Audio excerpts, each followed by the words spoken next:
27 août 1883, Indonésie. Au large de Java et Sumatra, le volcan Krakatoa explose, mais pas un petit pouf, non, une des éruptions les plus violentes de l'histoire de l'humanité. Un nuage de sang grimpe à 80 km dans le ciel, au-delà de la stratosphère. Des tsunamis de 40 mètres ravagent les côtes, l'île est pulvérisée, il ne reste qu'un cratère sous la mer. Mais le pire, 10h du matin, un bang si violent qu'il fait exploser les tympans des marins à 64 km de là.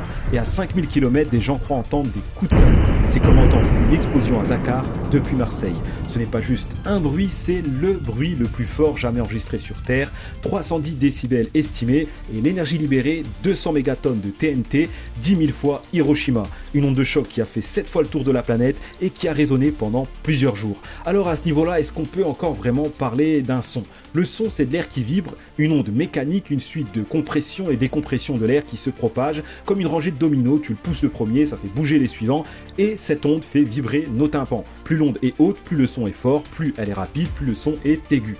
Sauf que, passé un certain seuil, le son arrête d'être du son. Au-delà de 194 décibels, l'onde ne vibre plus normalement, il n'y a plus assez d'air entre les molécules pour osciller. Résultat, ça devient un mur de pression, une claque qui se propage plus vite que le son. Tu ne l'entends plus, mais tu la ressens dans ta cage thoracique, et si t'es trop près, tu cannes sur le coup. Alors à 310 décibels comme à Krakatoa, c'est une déflagration, une violence mécanique qui écrase tout, un bruit qui peut tuer. Mais le son peut aussi devenir une arme autrement, les infrasons par exemple, en dessous de 20 Hz, on ne les entend pas, mais le corps lui les ressent. Ils peuvent provoquer vertige, angoisse, hallucination, certaines bases militaires les testent comme armes non létales, et certains lieux hantés pourraient s'expliquer par des infrasons.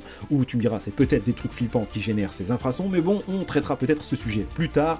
Cesse de te disperser, voyons. Et il existe d'autres joujoux acoustiques, les grenades assourdissantes, les canons LRAD, des haut-parleurs qui t'éjectent à coups de son, et même des ultrasons destructeurs en labo capables de tuer des cellules. Il y aurait même des projets pour faire exploser un cœur en visant sa fréquence de résonance en mode Mortal Kombat. Conclusion, oui, le son peut devenir une arme, et parfois une arme de destruction massive.